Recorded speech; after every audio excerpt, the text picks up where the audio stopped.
Since ancient times, the struggle for power has never been just about brute strength.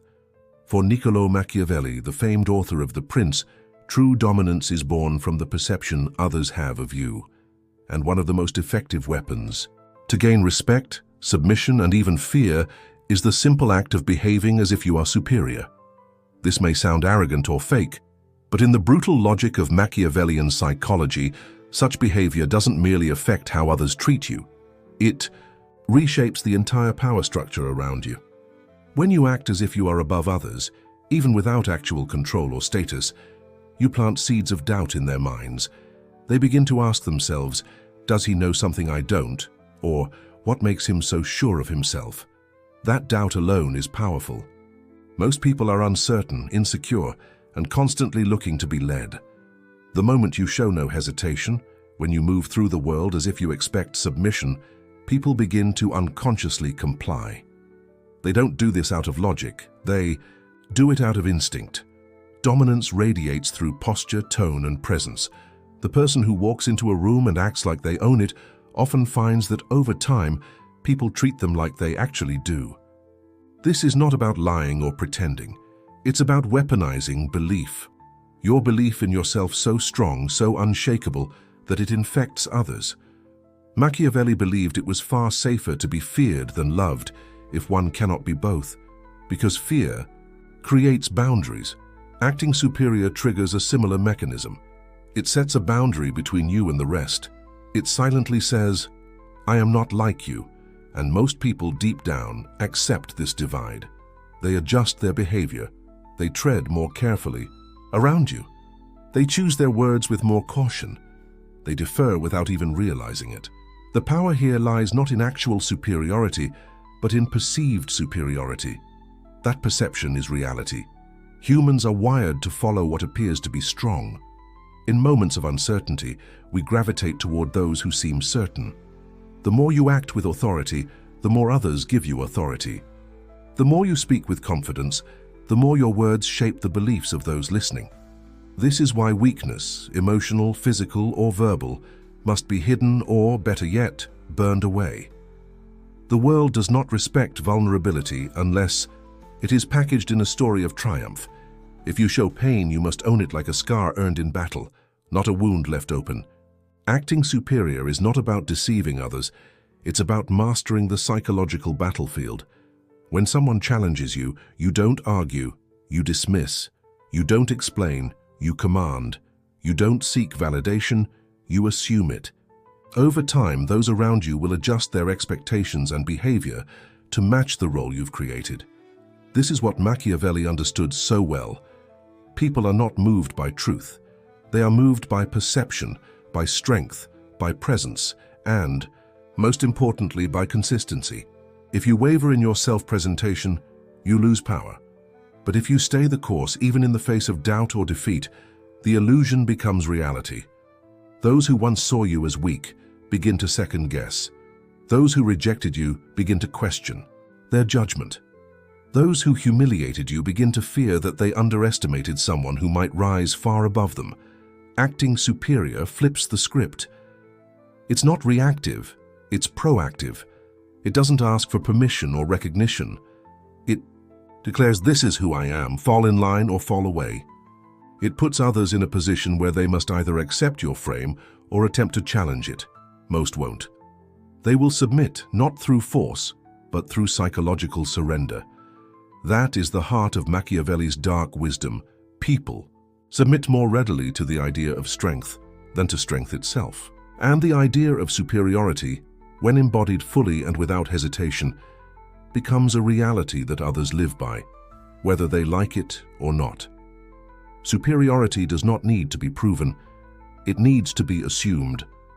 The more you try to justify your position, the less convincing it becomes.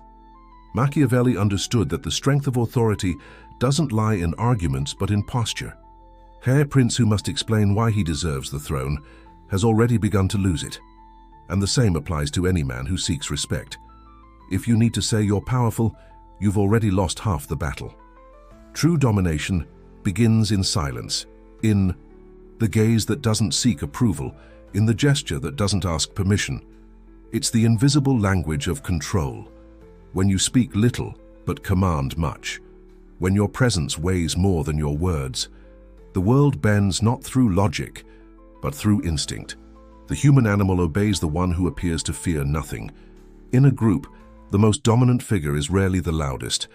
It's the one whose confidence is so total, so natural, that it goes unquestioned. Acting superior is not about shouting over others. It's about walking into a room and altering the energy without speaking. It's the man who enters late, takes his time, scans the room, and doesn't explain himself. Everyone feels it, the unspoken command to adjust to his presence. That's power. Machiavellian psychology teaches that people don't want to think too much. They want simplicity, they want direction. Most people are uncertain and filled with doubt. They are looking for someone who seems to know what he's doing, even if he doesn't. That's why acting superior works. You're not just fooling others, you're giving them relief. Relief from their own insecurities. When you take the lead and carry yourself like someone who deserves to be obeyed, most will follow because it's easier than resisting. Submitting to strength feels safe. They trade their power for your certainty. And the more you act like someone who's meant to be respected, the more they forget to question it. But there's a darker truth underneath it all. Most people don't want you to rise. They are not hoping you become stronger. They are hoping you stay small, quiet, unsure. Because your growth is a mirror to their stagnation. When you act superior, you force them to confront their inferiority, and they either submit or rebel. But even rebellion reveals the power you hold. If someone feels the need to tear you down, it's only because you've risen high enough to cast a shadow over them. Machiavelli knew that power doesn't need to be fair or kind, it just needs to be effective. And the most effective power is silent, psychological, invisible until it's too late to resist. Acting superior also disrupts social dynamics. It breaks the rules people unconsciously rely on: modesty, politeness, self-deprecation. When you violate these norms, you trigger discomfort, but you also gain attention. You separate yourself from the herd, you become the anomaly. And in a world addicted to sameness, the anomaly always holds power. People begin to wonder, what makes him so sure of himself? What does he know that I don't? Their minds fill in the blanks, and those blanks are where your power grows. It's not about having all the answers. It's about behaving like the questions don't apply to you. This is why weakness must be buried, not hidden, buried. You don't owe the world your softness. You owe yourself your strength. Every time you act beneath your worth, you reinforce the cage others want to keep you in. Every time you seek approval, you give someone else the power to validate or deny you. And that is unacceptable for anyone who wants to be more than just liked. Being liked is a weak currency. It's unstable. People love what they can control, what they can predict, what doesn't threaten their place in the hierarchy. But respect, true, raw, reluctant respect, comes when you stop trying to be liked and start being untouchable. The moment you drop the need to be understood, to be accepted, to be forgiven, that's when real power begins. Because now you're no longer playing by their rules. You're forcing them to play by yours, and most people, even if they resent you for it, will follow. Not because they love you, but because they fear being left behind. That's what acting superior does. It places you ahead of the pack, even if only by perception. And in human psychology, perception is everything. We chase what looks valuable. We obey what appears confident. We submit to what seems inevitable. Machiavelli didn't believe in morality as a guiding force for rulers. He believed in results, in outcomes, and the outcome of acting superior, unapologetically, is influence. People may hate you, envy you, gossip about you, but they cannot ignore you. And in a world where invisibility is death, being impossible to ignore is power. You must walk as if the ground exists for you. Sit like your presence reshapes the space. Speak as if your voice concludes conversations, not starts them. You are not one of them, not anymore. Not if you want to rise, not if you've suffered enough humiliation to know that being agreeable never bought you respect, that being humble never protected you, that waiting your turn only kept you behind. Acting superior is not arrogance, it is survival. It is how the wounded become untouchable, how the overlooked become unavoidable, how the rejected become rulers. And once you master this, once your energy becomes a weapon, once your silence speaks louder than noise, no one can ever put you back in your place. Because your place is wherever you decide it is. And everyone else will have no choice but to adjust or disappear. The greatest trick of superiority is that it doesn't need permission to exist. It does not ask, it declares.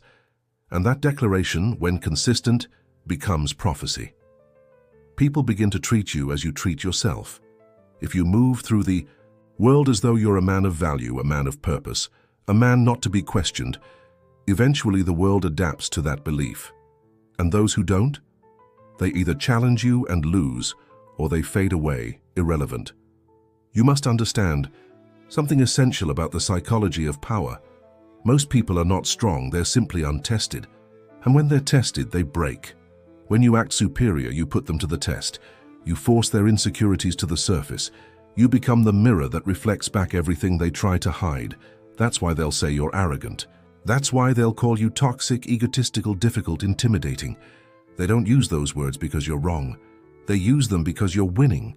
And your existence exposes their weakness. Machiavelli never argued for cruelty without reason. He understood that fear, properly used, is a weapon of precision. When you act superior, you don't need to scream, threaten, or punish. Your composure becomes enough to unsettle people. Your calm under pressure, your refusal to lower yourself, your absolute belief that you belong above them, it disorients those who depend on hierarchy to feel safe. And the truth is, most people want someone above them. They want someone to follow, but they'll never admit that. Instead, they'll test you, they'll mock you, they'll try to shake you, because if they can make you flinch, they'll prove to themselves that you're not who you claim to be. So don't flinch, don't explain, don't react. Reacting puts them in control. Superior men respond only when necessary, and when they do, it's deliberate, cold, and final.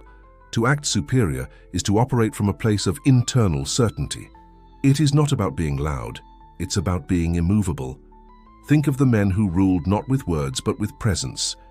Think of how silence can be louder than rage. Think of how standing still can provoke more fear than 1,000 movements. That's what you become when you internalize this mindset. You walk into conflict without blinking. You speak only when it serves your purpose. You maintain eye contact, not to intimidate, but to remind others that you do not fear them. And over time, something begins to shift. People stop interrupting you. They stop questioning you in public. They begin to self-correct in your presence. That's the first sign they've submitted, when they begin to manage themselves so you won't have to.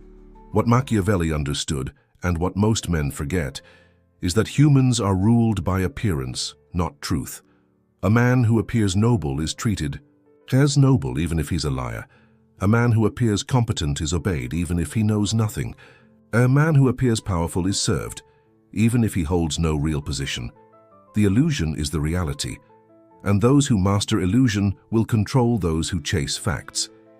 Acting superior is not about deceiving others. It's about commanding their instincts. People want to believe in something. They want to attach themselves to power, to strength, to momentum. If you become the symbol of those things, you become the object of their submission. They'll defend you, follow you, support you, not because they love you, but because they've invested their identity in your image. And when that happens, you've won. Not just externally, but psychologically. Because now, you don't even need to exert force. They'll enforce your dominance for you. But make no mistake, this path is not for the fragile. There is a cost to acting superior. You will be misunderstood. You will be isolated. You will be envied, criticized, challenged. The world does not. Forgive those who rise too far without permission.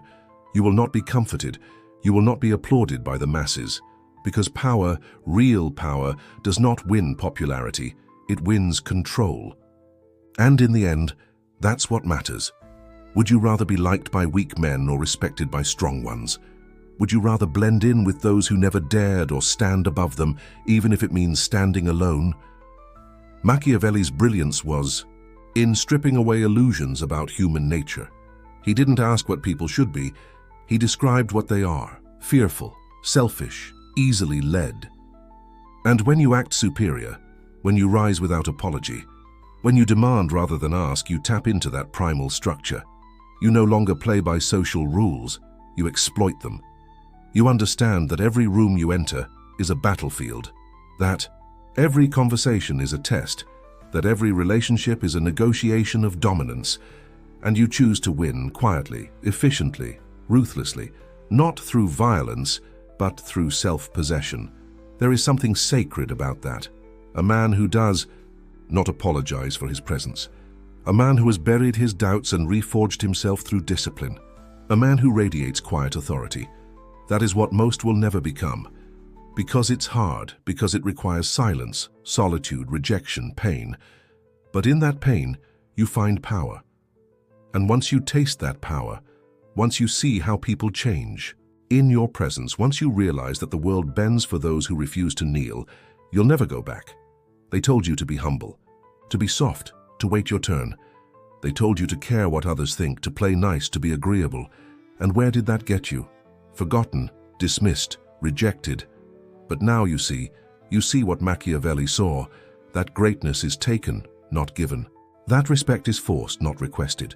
That submission is extracted, not asked for.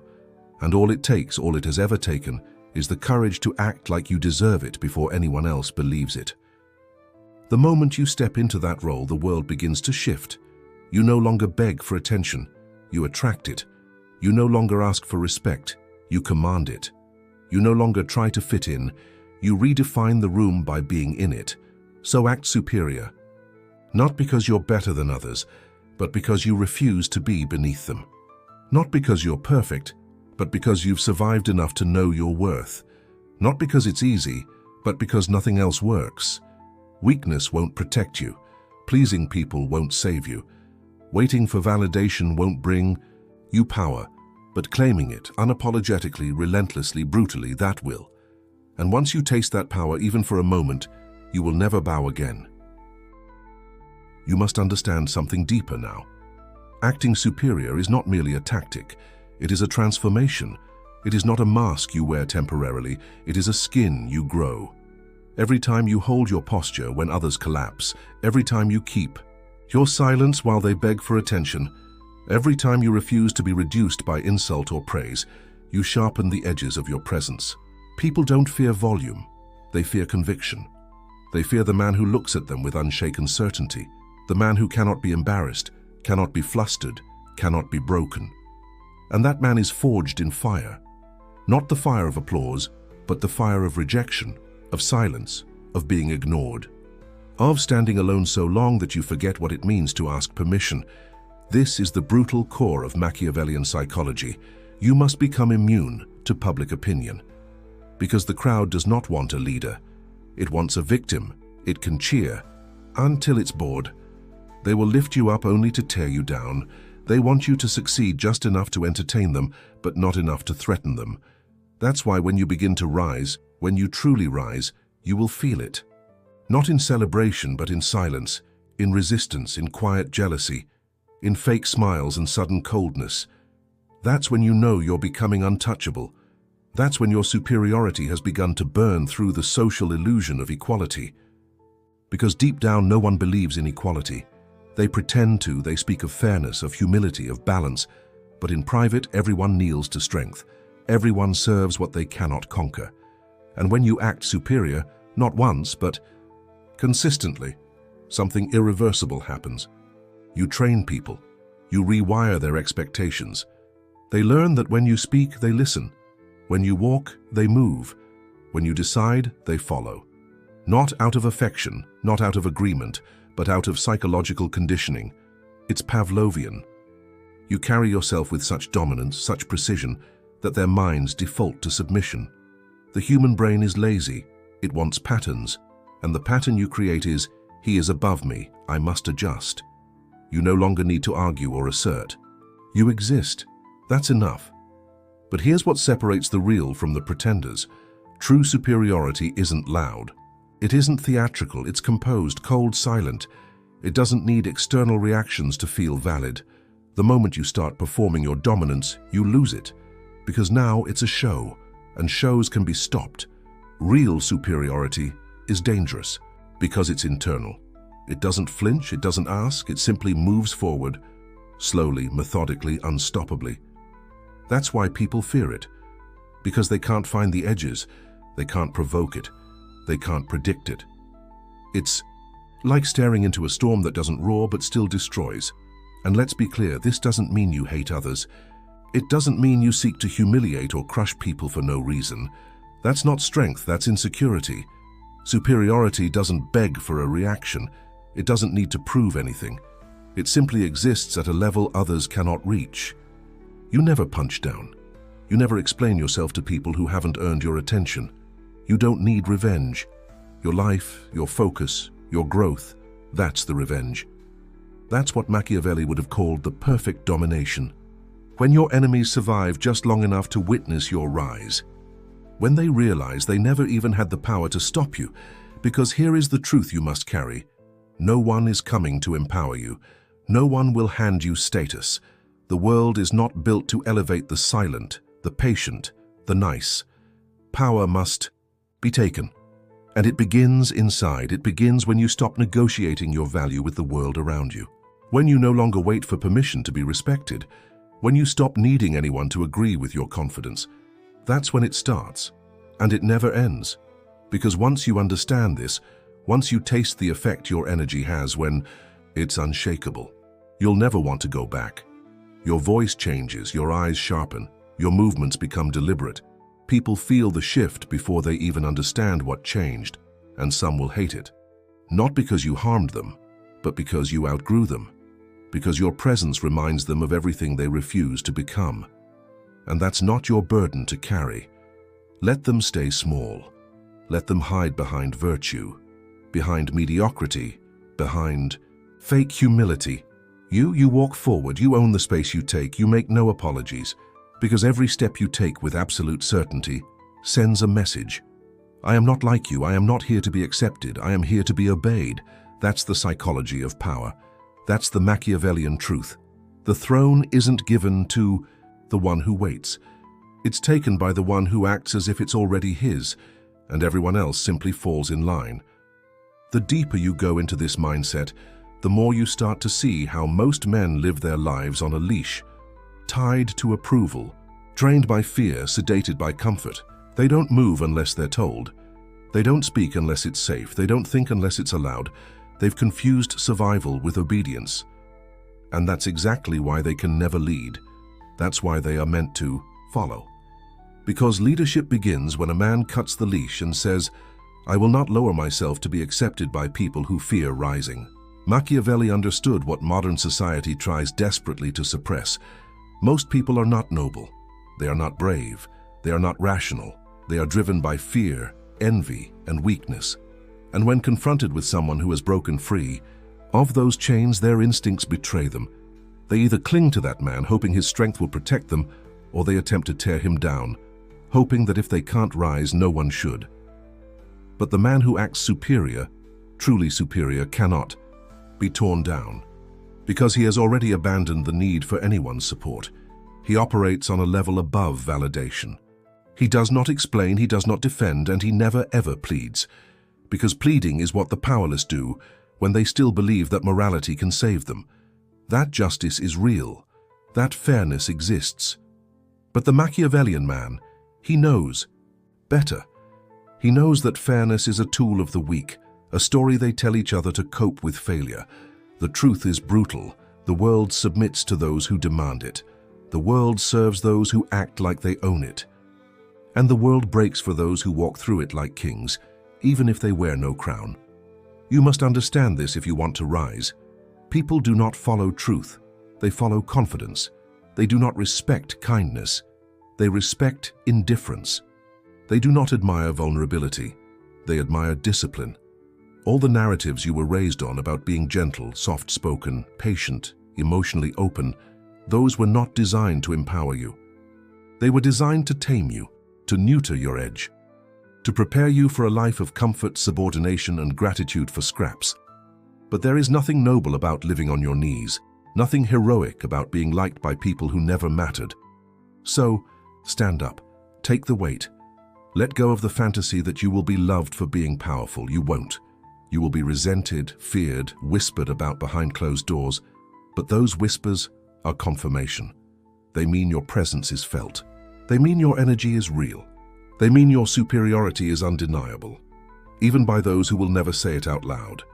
That is the beginning of domination, when people resist your rise but still submit to your presence. And let's not pretend this is easy. It isn't. Acting superior consistently, day after day, requires more than posture and tone. It requires control over your emotions, over your urges, over your fears, especially your fears. Because fear is what breaks most men.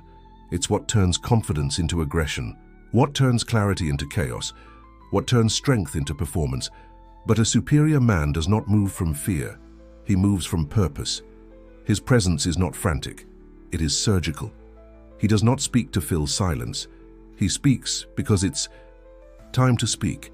He does not move to impress. He moves because there is something to be done.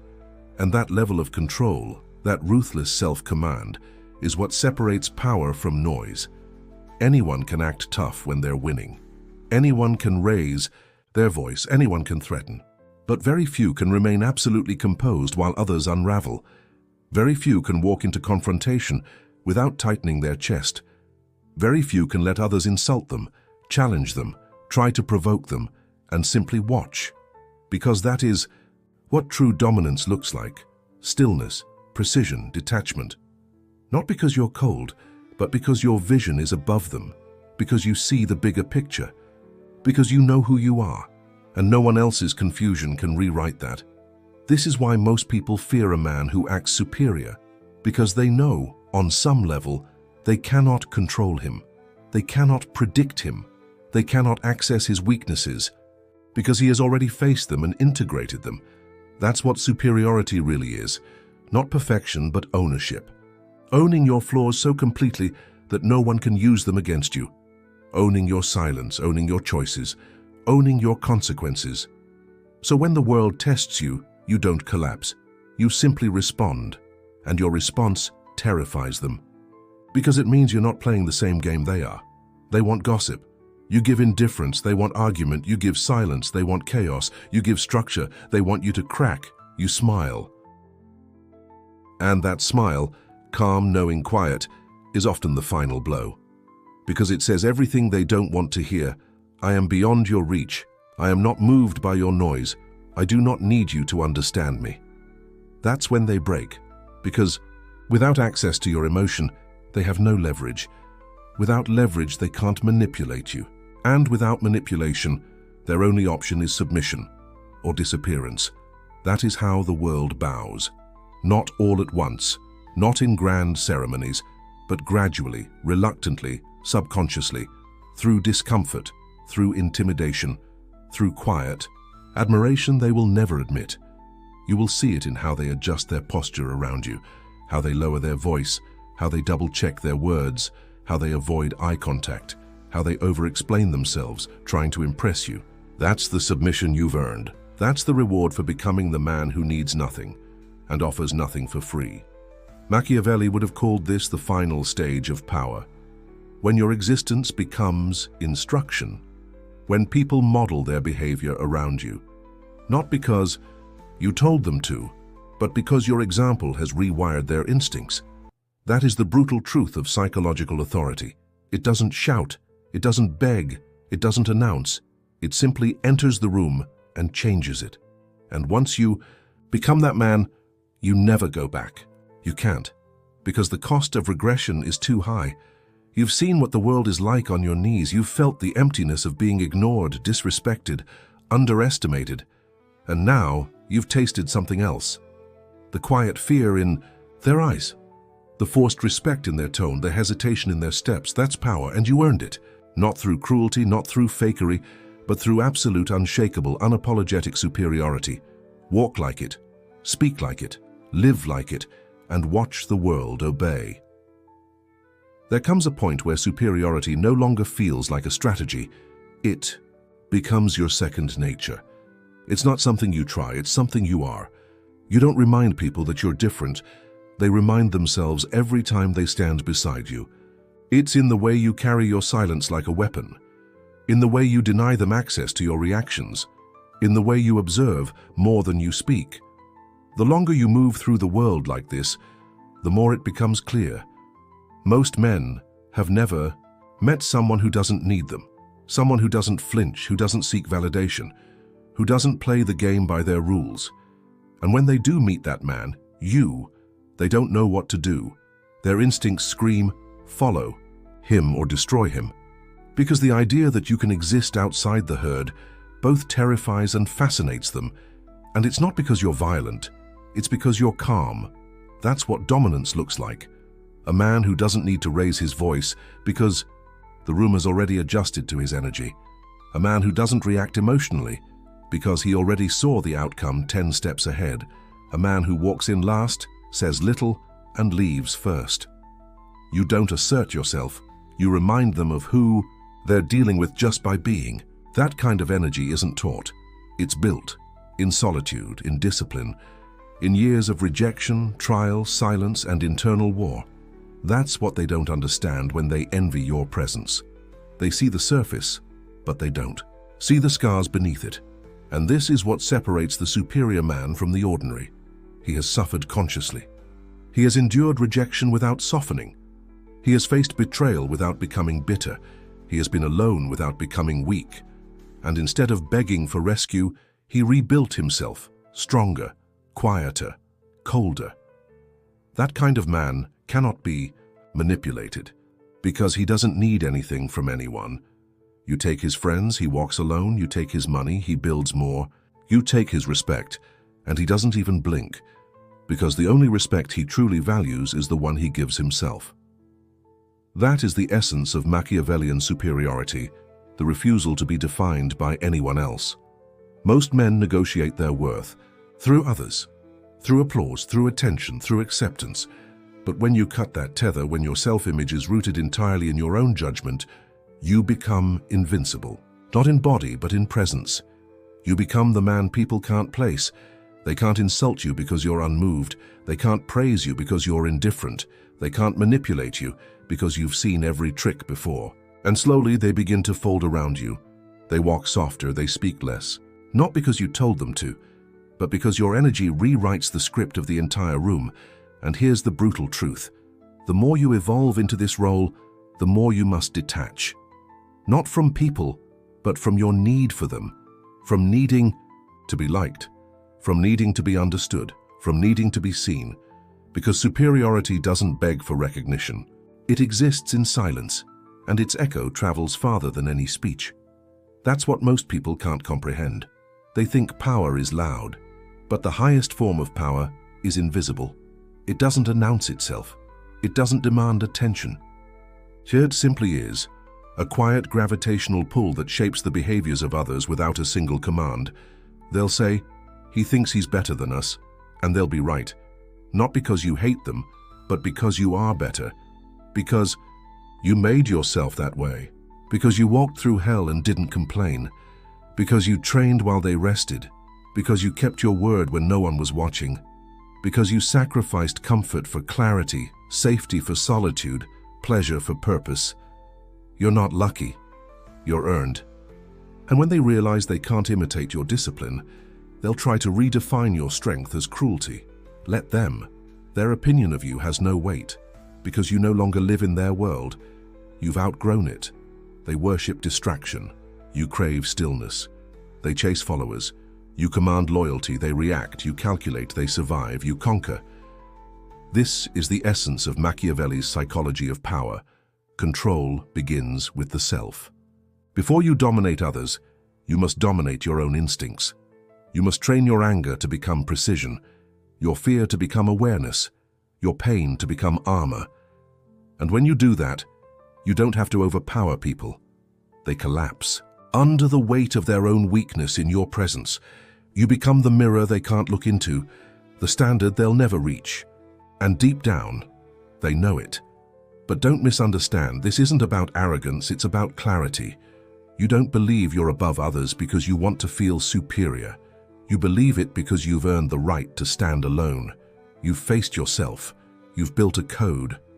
You've bled for a vision they're too afraid to even dream about. That's not ego, that's reality. And reality bends to those who are no longer chained by insecurity. Eventually, your life becomes the message. You no longer need to explain anything. Your results speak. Your silence commands. Your focus cuts through noise like a blade. You don't chase status. You become the metric. You don't follow trends. You set them. And those who once dismissed you will return, confused, curious, pretending they always believed in you. And you will smile. Not to forgive, not to impress, but because their recognition no longer matters. It never did. You don't act superior anymore. You are, and that is when the world submits.